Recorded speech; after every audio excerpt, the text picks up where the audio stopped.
بندے کا بیٹھ کر نماز ادا کرنا کیسا ہے؟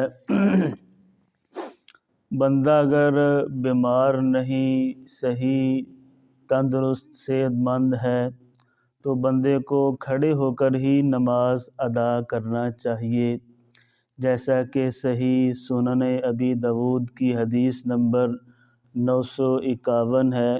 حضرت عمران بن حسین رضی اللہ تعالیٰ عنہ بیان کرتے ہیں کہ میں نے اللہ کے نبی صلی اللہ علیہ وسلم سے پوچھا کہ بندے کا بیٹھ کر نماز ادا کرنا کیسا ہے، تو آپ علیہ السلام نے فرمایا کھڑے ہو کر نماز ادا کرنا بیٹھ کر نماز ادا کرنے سے افضل ہے، اور فرمایا بیٹھ کر نماز ادا کرنے والے کو کھڑے ہو کر نماز ادا کرنے والے سے آدھا اجر ملتا ہے۔